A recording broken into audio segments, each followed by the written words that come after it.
నియోజకవర్గ ప్రజలందరికీ నా హృదయపూర్వక నమస్కారాలు తెలియజేస్తూ,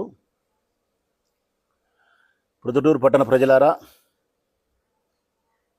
మన ఊరి ఎమ్మెల్యే వరదరాజిరెడ్డి గారి యొక్క నిజాయితీ ఏ పాటిదో ఒక్కసారి గమనించమని కోరుతా ఉన్నా.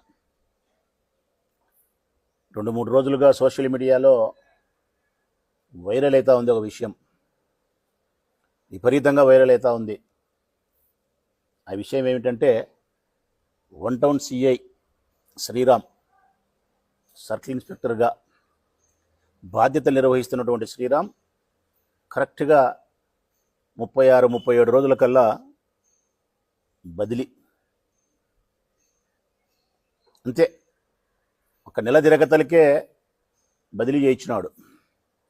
ఈయనకంటే ముందు ఆ స్టేషన్లో తిమ్మారెడ్డి అనే ఒక సిఐ ఉన్నాడు, తిమ్మారెడ్డి గారు. ఆయన్ను బదిలీ చేసినాడు. ఆయన్ను బదిలీ చేసేదానికి కారణం ఏమంటే, ఒక బంగారు వ్యాపారస్తుని యొక్క విషయములో చట్టాన్ని తన చేతుల్లోకి తీసుకున్నాడని. అదే, ఒక బంగారంగడి వ్యాపారస్తుడు బాకీ ఉండాడని చెప్పి, బాకీ ఇచ్చినవాడు, కోట్ల రూపాయలు బాకీ ఇచ్చినవాడు ఫిర్యాదు చేస్తే, ఆ బాకీని రాబట్టే క్రమంలో కేసు నమోదు చేసి పోలీస్ స్టేషన్లో విచారించకుండా వేరే ప్రత్యేకమైనటువంటి ప్రదేశంలో విచారించడం అనేది పోలీసు వాళ్ళు చట్టాన్ని తన చేతుల్లోకి తను తీసుకున్నారు అని ఆయన అభియోగం. ఇంతే, తిమ్మారెడ్డి అనే ఒక సిఐ గారు చట్టాన్ని తన చేతుల్లోకి తీసుకున్నాడని చెప్పి ఆయన్ను ట్రాన్స్ఫర్ చేయించినాడు. పెద్దగా మాట్లాడినాడు. అప్పుడు ప్రొద్దుటూరు పట్టణ ప్రజలను ఉద్దేశించి ప్రెస్ ముందుకు వచ్చి చాలా అన్నా హజారేలాగా మాట్లాడినాడు, భారతీయులాగా మాట్లాడినాడు, చాలా శుద్ధపూస మాటలని చెప్పినాడు. ఆయన జనరల్గా ఆయనకు అలవాటే అది, చాలా శుద్ధపూస మాటలు చెప్పేది, నీతిపరమైన మాటలు చెప్పేది. ఏమైనా మాట్లాడితే సోల్జర్స్ అంటాడు, మిలిటరీ అంటాడు, హిమాలయ పర్వతాలు అంటాడు. మళ్ళీ పొద్దుటూరుకు వచ్చి సబ్ రిజిస్టర్ ఆఫీసులో పోయి వెంకటేశ్వర స్వామి పటం పెట్టి ప్రమాణం చేయని, లంచం తీసుకోవద్దని చెప్తాడు. గవర్నమెంట్ హాస్పిటల్లో పోయి లంచం తీసుకోవద్దని ఉద్యోగస్తులను ప్రమాణం చేయంటాడు. మరి తిమ్మారెడ్డి బదిలీ అయిన తర్వాత మళ్ళీ ఈయన ముఖ్యమంత్రి గారిని కలిసి, ప్రొద్దుటూరులో ఉండే పోలీసు వాళ్ళు అందరూ లంచగొండులు, అంతా అవినీతి పరులే, వీళ్ళందరినీ మార్చండి అని చెప్పి మాట్లాడినాడు. అసెంబ్లీలో పోయి మాట్లాడినాడు. మళ్ళా ఈ పెద్ద మనిషి, ప్రొద్దుటూరులో ఉండే పోలీసు వాళ్ళంతా తప్పుడు మనుషులు, అధికారులు, లంచగొండులు, డిఎస్పీ చాలా బాధ్యత రాహిత్యంగా నిర్లక్ష్యంగా ఉంది, వీళ్ళందరినీ మార్చాలా అని చెప్పి అసెంబ్లీలో మాట్లాడినాడు. డిఐజీ ప్రవీణ్ కుమార్ గారిని కూడా టార్గెట్ చేసి మాట్లాడినాడు ఈ బంగారంగడి వ్యాపారస్తుని విషయంలో. ఇవన్నీ జరిగిన తర్వాత, సరేలేబ్బా మన అధికార పార్టీ మన ఎమ్మెల్యే కదా బాధపడుతున్నాడని చెప్పి అందరినీ మార్చేసినారు. ప్రొద్దుటూరులో 3 సీఏలు ఒకటేసారి మార్చినారు. తిమ్మారెడ్డి సంఘటన జరిగిన తర్వాత, ఆయన అసెంబ్లీలో మాట్లాడిన తర్వాత, డిఐజీ గారిని టార్గెట్ చేసి మాట్లాడిన తర్వాత, పోలీసు వాళ్ళంతా లంచగొండులు, అవినీతి పరులని మాట్లాడిన తర్వాత మార్చినారు. ఆ మార్చిన క్రమంలో 2 టౌన్కు విశ్వనాథ్ అనుకుంటా, 3 టౌన్కు రామాంజనేయుడు అనే ఒక ఆయన, 1 టౌన్కు శ్రీరామ్, ముగ్గురిని ఒకటేసారి వేసినారు. ఇప్పుడు ఈయనను కూడా 35 రోజులు అయితే మార్చినాడు. ఇప్పుడు సోషల్ మీడియాలో వైరల్ అవుతాండే అంశం ఏంటంటే, 30 రోజులకే ఈ సిఐని మార్చాల్సిన అవసరం వరదరాజిరెడ్డికి ఏమొచ్చింది? నిజాయితీగా పని చేస్తున్నాడు కదా ఈ సిఐ, ఎవరితో లంచాలు తీసుకోలేదు కదా. బ్రాందీ షాపులు 10 గంటలకు తెరచాల్సింటే ఉదయం 10 గంటలకే తెరిపిస్తున్నాడు, రాత్రి 10 గంటలకు ముయ్యాల్సింటే 10 గంటలకే ముగిస్తున్నాడు. బ్రాందీ షాపులలో తాపకూడదంటే తాపకుండా చర్యలు తీసుకున్నాడు. బ్రాందీ షాపులకు బయట ఓపెన్ ప్లేసులో కూర్చొని ఇష్టానుసారం వాళ్ళు ఇష్టం వచ్చినట్టు ఆడవాళ్ళు పోతేనే తాగి ఒంటికి పోసుకుంటూ వాళ్ళు ఇష్టానుసారం చేస్తుంటే అవన్నీ బంద్ అయిపోయాయి. రాత్రి 12 వరకు ఆ సిఐ ఈ బైపాస్ రోడ్డు అమ్మడి గస్తీ తిరిగేవాడు. ఎవడైనా ఎవరైనా మందు తాగుతానే, బంగ్యాకు తాగుతానే బూట్ కాల్తో కొట్టేవాడు. యువకులు డ్రగ్స్కి అలవాటు పడకుండా జాగ్రత్తలు వహించేవాడు. మట్కా వాళ్ళందరూ, గుట్కా వాళ్ళను, క్రికెట్ వాళ్ళందరినీ పిలిపించి వార్నింగ్ ఇచ్చినాడు. రౌడీ షీటర్లు పిలిపించి వార్నింగ్ ఇచ్చినాడు. ఈ పార్టీ ఆ పార్టీ లేకుండా నిష్పక్షపాతంగానే ప్రవర్తించినాడు. దీంట్లో వరదరాడికి సంబంధించిన కొంతమంది క్రికెట్ బుకీలు పోలే, వాళ్ళ కోసం వేట ప్రారంభమైంది. వరదరాడికి సంబంధించిన బ్రాంతి షాపులు 10 గంటల తర్వాత తెరిచి తీసుకుపోయి లోపలేసినాడు. వాళ్ళు పోయి మళ్ళీ మొరపెట్టుకున్నారు. అందరూ కలిసి మేము బ్రాంతి షాపులు తెల్లవారుదులు అమ్ముకోవాలంటే సిఐ శ్రీరామ్ అడ్డపడుతున్నాడు, ఆయన పరిధిలో 6 బ్రాంతి షాపులు ఒక బార్ ఉంది, మేము ఇబ్బంది పడుతున్నాం, ప్రొద్దుటూరు టౌన్లో మాత్రం యథేచ్ఛగా అమ్ముకుంటున్నారు, క్రికెట్ బుకీలంతా పోయి మొరపెట్టుకున్నారు, ఇటైతే మేము ఇబ్బంది పడతాము అని చెప్పి మంగతే ఆడిపించే వాళ్ళు పోయి ఇబ్బంది పడతాము అని చెప్పుకున్నారు. రేపు మున్సిపల్ ఎలక్షన్లు వచ్చే మనం గెలిచలేము అని చెప్పుకున్నారు. ఈ సిఐ ఉంటే నిష్పక్షపాతంగా ప్రజాస్వామ్యాన్ని గౌరవించి ఎన్నికలు జరుపుతాడు, ప్రజాస్వామ్య ప్రకారం ఎన్నికలు జరిపితే మన పార్టీకి చెడపేరుంది, వైఎస్ఆర్ పార్టీ గెలుస్తుంది. దురదృష్టవశాత్తు 1 టౌన్ పరిధిలోనే ఎక్కువ మున్సిపల్ స్థానాలు ఉన్నాయి. ఇవన్నీ చెప్పుకుంటే ఇమ్మీడియట్గా మారుస్తామని చెప్పినాడు. లియేజ్ దగ్గరికి వినాడు అబ్బా కొడుకులు ఇద్దరు ఒక 20 రోజుల కిందట. ఇది మీకు ఎవరికి తెలియదు. లియేజ్ను టార్గెట్ చేసి మాట్లాడినాడు. ఎప్పుడైతే జార్జ్ క్లబ్ మీద దాడు చేసి పోలీసు వాళ్ళు మూతేపించినారో అప్పుడు వరదరాడి కుమారుని కొండారెడ్డికి అర్థమైంది, పోలీసు వాళ్ళు నిజాయితీగా నిష్పక్షపాతంగా పనిచేస్తున్నారు, మా నాయన మాట్లాడిన మాటల వల్ల అని చెప్పి కాళ్ళ బేరానికి అబ్బా కొడుకులు కలిసి 20 రోజుల కిందట డిఐజీని కలిసినారు. నేను చెప్పేది అబద్ధమైతే వాళ్ళు స్టేట్మెంట్ ఇమ్మను, పోలీసు కలిసలేదేమో, సీసీ కెమెరాలో చూడమను, పోయి కలిసినారు ఇద్దరే కాలబేరానికి. అసెంబ్లీలో మాత్రం బిరాలు వీకినాడు. 20 రోజుల తర్వాత కాలబేరానికి పోయి చెప్పుకున్నాడు ఏమని, 1 టౌన్లో ఉండే సిఐ శ్రీరామును మార్చండి స్వామి, మేము ఇబ్బంది పడతాం, రేపు ఎలక్షన్లో గెలిచలేం, మా బ్రాంతి షాపులు తెల్లవారుదులు అమ్ముకోలేం, మా క్రికెట్ బుక్కీలు వ్యాపారం చేసుకోలేరు, మా మంగతాయి ఆడిపించుకునే వాళ్ళు చేసుకోలేరు, ఇవన్నీ మా వాళ్ళకి కష్టమవుతుంది, మా ఆదాయాలు దెబ్బతింటాయని చెప్పి మొరపెట్టుకుంటే చూద్దాంలే అని చెప్పినాడు ఆయన. ఈయన చూద్దాంలే అని చెప్పినాడని చెప్పి మళ్ళీ లోకేష్ దగ్గరికి పోయి మొరపెట్టుకొని నేను శ్రీరామ్ మంచి ఆఫీసర్ అని చెప్పి ప్రశంసించినా కదా నిజాయితీగా, అది చూపించుకొని వైఎస్ఆర్ పార్టీకి సంబంధించిన మాజీ ఎమ్మెల్యే ప్రశంసిస్తున్నాడంటే ఇతను మనవాడా కాదా అని చూపించుకొని మార్చండి అన్నారు. మార్చినారు. అంటే ఏమి సంకేతం ఇస్తున్నావు ప్రజలకు ఎమ్మెల్యే గారు, ఏమి సందేశం ఇస్తున్నావు? 6 బ్రాందీ షాపులకు ఒక బారుకు సంబంధించినటువంటి లంచం 2,30,000 రూపాయలు ప్రతి నెల సిఐకి ఇచ్చేటప్పుడు తీసుకొని పోతే తిరస్కరించినందుక, బ్రాందీ షాపులు ఆడంటే ఆడ తాగనీయకుండా ఆపినందుక, తెల్లవారుదులు బ్రాందీ షాపులు తెరచకుండా నిబంధనల ప్రకారం 10 గంటలకు తెరిచి 10 గంటలకు మూపించినందుక, డ్రగ్స్ను అరికట్టే ప్రయత్నం చేసినందుక, ఆడవాళ్ళ యొక్క ఆత్మగౌరవాన్ని మానాన్ని ప్రాణాన్ని కాపాడుతా తగు చర్యలు తీసుకునేందుక, 12 గంటల వరకు గస్తీ తిరుగుతా జాగ్రత్తగా ఉండేందుక, నిష్పక్షపాతంగా నిజాయితీగా పనిచేసినందుక. మరి ఇంక నిష్పక్షపాతంగా నిజాయితీగా లంచం తీసుకోకుండా సమాజ శ్రేయస్సు కోసం పనిచేసే ట్రాన్స్ఫర్ చేయించేటప్పుడు మరి ఇంకా సబ్ రిజిస్టర్ ఆఫీసులో పోయి ఎందుకు ప్రమాణం చేయమన్నావు లంచం తీసుకోకుండా? గవర్నమెంట్ హాస్పిటల్లో పోయి మీరు లంచం తీసుకొని వెంకటేశ్వర మీద పట్టణం మీద ప్రమాణం చేయని చెప్పినావు. నువ్వు లంచమే తీసుకోకుండా ఉద్యోగం చేయని ప్రమాణం చేయించిన మాటే నిజం కదా. మరొకప్పుడు ఇతను లంచం తీసుకోలే కదా. హిమాలయ పర్వతాల్లో ఉండి గస్తీ కాస్తున్నారు దేశానికి అని చెప్పి నువ్వు చెప్పినప్పుడు ఈడ పొద్దుటూళ్ళో గస్తీ కాస్తున్నాడు కదా, మరి ఇతను ఎందుకు ట్రాన్స్ఫర్ చేయించినావు?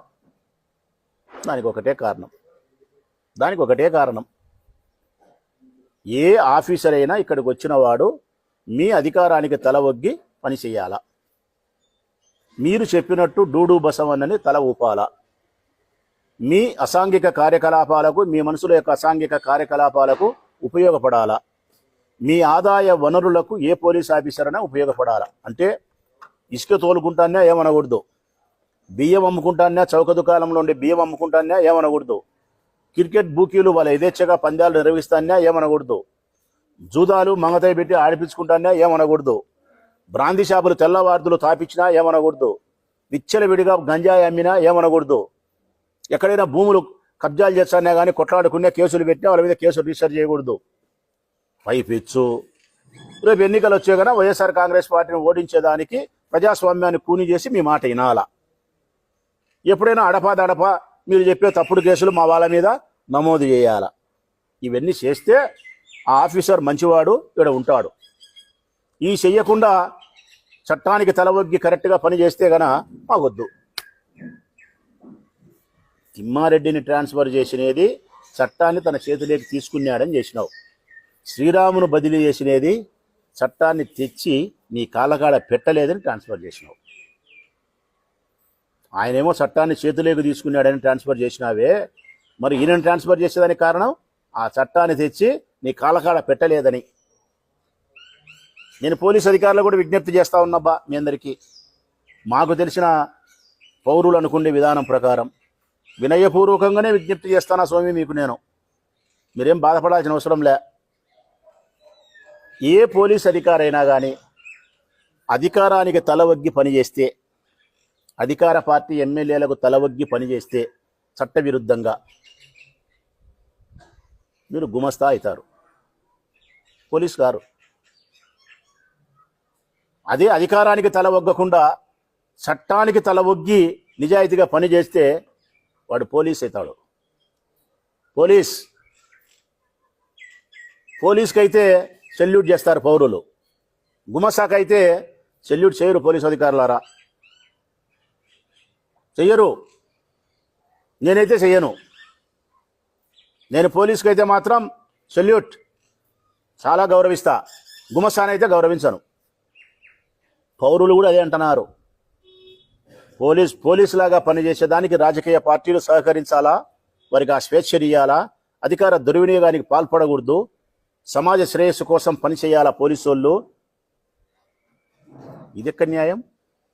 రాక ఒకడు వచ్చినాడు ప్రొద్దుటూరికి, ఒక మంచి ఆఫీసరు. ఈ 2 ఏళ్లలో మేమున్న 5 సంవత్సరాల్లో మేము ఇట్లా చేయలే. మున్సిపల్ ఎన్నికలు, పంచాయతీ ఎన్నికలు ప్రజాస్వామ్యబద్ధంగా జరిపినాం. మా పీరియడ్లో ఏ సిఐ కానీ, ఏ ఎస్ఐ కానీ, ఏ తెలుగుదేశంని బెదిరించినది లేదు, చేసినది లేదు. నిజాయితీగా పనిచేసే ఏ సిఐని నేను ట్రాన్స్ఫర్ చేయలే. మరి ఇదేంది ఇది? నిజాయితీగా పనిచేసే అధికారులను మీరు మార్చాలనే ప్రయత్నం చేయడం ఏంది? తప్పనిసరిగా చట్టానికి లోబడి పనిచేస్తే వాడు పోలీస్ అవుతాడు, అధికార పార్టీకి లోబడి పనిచేస్తే వాడు గుమస్తా అవుతాడు. నేను మార్చినావు, బాగానే ఉంది. నిజాయితీగా పనిచేసే సిఐని మార్చినావు, నష్టం ఎవరికి? ప్రొద్దుటూరు సమాజానికి. ప్రజలారా, ఇప్పుడు మళ్ళీ బ్రాంతి షాపులన్నీ తెల్లవారులు తెరుచుకుంటాయి. ఇప్పుడు మళ్ళీ బయట ఏడంటే ఆడ కూర్చొని రాఘవేంద్ర స్వామి గుడి పక్కన మందు తాగుతారు, బ్రాంతి షాపులో కూర్చొని మందు తాగుతారు, గంగమ్మ దేవాలయం కాడ కూర్చొని మందు తాగుతారు, ఇటుకల పట్టిలో కూర్చొని మందు తాగుతారు, మళ్ళీ మంగతైలు ఆడిపించారు, క్రికెట్ బూకీలు మళ్ళీ యథేచ్ఛగా తిరుగుతారు, మళ్ళీ రౌడీజం ఉంటుంది. ఇవన్నీ ప్రజలకు నష్టం. అంటే ప్రజలకు ఎంత నష్టం జరిగినా వరదరాజరెడ్డి గారికి ఇబ్బంది లేదు. తనకు, తన రాజకీయ పార్టీకి, తన మనసుల యొక్క అసాంఘిక కార్యకలాపాలకు నష్టం జరగకుండా ఉండాలి. దానికోసం మంచి ఆఫీసర్ మాకొద్దు. మేము పైకి మాత్రమే శుద్ధపూస మాటలు మాట్లాడతాం, చెప్పేదాన్ని శ్రీరంగ నీతులు, దూరేది మాత్రం యాదవ్ గుడిసెల్లో దూరుతాం. మేము చేస్తావు, బాగానే ఉంది. ఒక పోలీసుని ట్రాన్స్ఫర్ చేస్తావు, నిజాయితీ కలిగిన పోలీస్ ఆఫీసర్ను. ఏమవుతుందబ్బా నాకు తెలియక అడుగుతా. ఈ ఊరి నుంచి ట్రాన్స్ఫర్ చేసినటువంటి శ్రీరామ్ అనే ఒక పోలీస్ అధికారిని నువ్వు ట్రాన్స్ఫర్ చేపిస్తే వేరే ఊరికి పోతే ఆ సిఐ ఏమన్నా, ఆ పోలీస్ ఏమన్నా పోస్ట్మెన్ అవుతాడా? పోస్ట్మెన్ కాడు. నిజాయితీ కలిగిన పోలీస్ ఆఫీసర్ ఈ ఊర్లో కాదని వేరే ఊరికి పోయినా వాడు పోలీసే. ఆడ కూడా యా స్టేషన్లో నుంచి బదిలీ అయినా ఆ ఊర్లో అతనికి నీరాజానాలే పలుకుతారు, గౌరవిస్తారు. నిజాయితీగా పనిచేసేవాడు ఏ ఊరికి పోయినా పోలీస్ అవుతాడు తప్ప పోస్ట్మెన్ కాడు. నిజాయితీగా లేకుండా అధికారాన్ని తలబొక్కి పనిచేసేవాడు యా ఊరికి పోయినా కానీ వాడు పోలీసు కాదు, గుమస్తానే అవుతాడు. నువ్వు పోలీసులు గుమస్తాలాగా మారుస్తున్నావు. పోలీసులు మీ సొంత పనులకు ఉపయోగించుకుంటున్నారు, మీ అసాంఘిక కార్యకలాపాలకు ఉపయోగించుకుంటున్నారు, పైకి మాత్రం నీతి మాటలు మాట్లాడుతున్నారు. ఈ ఊర్లో నేను అడుగుతా ఉన్నా పోలీస్ అధికారులను, ఈ ఊర్లో అక్రమ బియ్యం రవాణా జరగడం లేదా? నేను అడుగుతున్నా పోలీస్ అధికారులను. ఈ రాష్ట్రంలోనే అత్యంత ఎక్కువ స్థాయిలో అక్రమ బియ్యం రవాణా జరుగుతూ ఉండే ఊరు ఏదంటే ప్రొద్దుటూరు. ఈ 2 ఏళ్లలో విచ్చలవిడి. నేను ప్రతిసారి చెప్తానా, ఇది వరదరాజుడికి సంబంధించిన కౌన్సిలర్లే చేస్తున్నారని చెప్పిన. నేను కౌన్సిలర్ల పేర్లు కూడా చెప్పినా, 2 పేర్లు చెప్పినా. మటకా ఎవరు ఆడిపించేది చెప్పినా, మంగతయ్య చెప్పినా ఎవరు ఆడిపించేది వరదాడి మనుషుల పేర్లు, క్రికెట్ బూకీల పేర్లు చెప్పినా వరదాడి మనుషుల పేర్లు, ఇసుక ఎవరిదో లేదు చెప్పినా వరదాడి మనుషుల పేర్లు. ఇవన్నీ పోలీసు వాళ్ళకు తెలీదా? ఇవన్నీ అరికట్టినారా? అరికట్టరు. వరదరాజిరెడ్డి గారు తన మనుషులకు తన కొడుకు లెక్క సంపాదించుకోవాలి. ఈయనేమో పైకేమో ఆగిత్యంగా నిజాయితీగా పనిచేయంటాడు. వాళ్ళ కొడుకేమో మా వాళ్ళకు అసాంఘిక కార్యకలాపాలకు సహకరించు, నాకు లెక్క రావాలా వాళ్ళకు లెక్క రావాలా అంటాడు. ఇట్లా అయిపోయింది ప్రొద్దుటూరు పట్టణ ప్రజలు కూడా తెలుసుకోవాల్సిన అవసరం ఉంది. మనం ఎవరికి ఓటేసినాం, ఎవరిని గెలిపించినాం, ఈ మనిషి చెప్పే నీతిపరమైన మాటలకు ఈయన చేసే చర్యలకు ఏదైనా పొంతన ఉందే. నేను అడిగే ప్రశ్న ఒకటే ఆయన్ను, నీవు లంచం తీసుకోకూడదని చెప్పి కంప్లైంట్ చేసినప్పుడు, లంచం తీసుకోకుండా ప్రభుత్వ ఉద్యోగి పని చేయాలని చెప్పి నువ్వు పటాల మీద ప్రమాణం చేయించినప్పుడు ఈ అధికారి లంచం తీసుకోకుండా పని చేయొచ్చు అంటే ఎందుకు ట్రాన్స్ఫర్ చేయించినావు? ఈ పోలీసు అధికారి శ్రీరామ్ అనే వ్యక్తి నిజాయితీగా ప్రజల కోసం పనిచేస్తూ ఉంటే ఎందుకు నువ్వు 30 రోజుల్లో ట్రాన్స్ఫర్ చేసినావు? కారణం ఏంది? ఇది సోషల్ మీడియాలో నేను అడిగే ప్రశ్న కాదు. ఈ ప్రొద్దుటూరు పట్టణానికి సంబంధించిన పౌరులు ప్రశ్నిస్తున్నారు. సిఐ శ్రీరామ్ బదిలీ వెనక ఆంతర్యమేమి, ఎందుకు చేసినావని అడుగుతున్నారు. సోషల్ మీడియాలో వైరల్ అవుతుంది ఈ విషయం. రోజున సిగ్గు రోషం ఉండాలి కదా మనకు. దీనికి మళ్ళా ప్రెస్ ముందుకు వచ్చి పనికిమాల మనుషులు పనికిమాల మాటలు మాట్లాడేది. మళ్ళా నిజాయితీ పరునివైతే నీవో నీ కొడుకో వచ్చి మాట్లాడాలా, చెప్పాలా. శ్రీరాములు ఎందుకు చేసినామో, ఏం తప్పో తిమ్మారెడ్డిని ట్రాన్స్ఫర్ చేయించినప్పుడు చెప్పినారు కదా, చట్టాన్ని తన చేతుల్లోకి తీసుకున్నాడు కాబట్టి మేము ట్రాన్స్ఫర్ చేయించినామని. మరి చట్టాన్ని ఇతను మా కాళ్ళకాడ పెట్టలేదు కాబట్టి ట్రాన్స్ఫర్ చేసినామని చెప్పండి. దానికి నేను చెప్పే సమాధానం అదే. అధికార పార్టీకి తల ఒగ్గితే పోలీసుడు గుమస్ అవుతాడు. నిజాయితీగా పనిచేసే యావరికి పోయినా వాడు పోస్ట్ మ్యాన్ కాడు, పోలీసు అవుతాడు. రేపు మా పొద్దున మా ప్రభుత్వం వస్తుంది 29లో. శ్రీరామ్ లాంటి గారి సిఐలు కానీ ప్రొద్దుటూరు తెచ్చి పెడతాం మేము. కారణం, సమాజంలో చెడు రుగ్మతలు పోవాలా, ఈ అసాంఘికమైన కార్యకలాపాలు బంద్ కావాలా, మర్యాదస్తులకు పోలీస్ స్టేషన్లు ఒక రక్షణ కలిగించే ఆలయాలాగా కనిపించాలా, మర్యాదస్తులకు పోలీస్ స్టేషన్లో భద్రత ఏర్పడాలా, అసాంఘిక శక్తులకు వెన్నులో వణుకు పుట్టాలా. ఇట్లాంటి ఎమ్మెల్యేలు సమాజంలో, వరదరాజులు లాంటి ఎమ్మెల్యేలు సమాజంలో ఉన్నంతకాలం, ఆయన కుమారులు లాంటి కొండాడేలు లాంటి వ్యక్తులు రాజకీయాల్లో కొనసాగినంత కాలం సమాజం సర్వనాశనం అవుతుంది.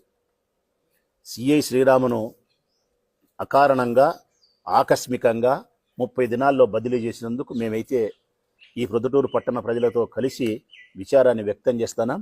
ఈ ప్రభుత్వ నిర్ణయం కరెక్ట్ కాదు. వరదరాజిరెడ్డి గారి యొక్క పంత 100% కరెక్ట్ కాదు.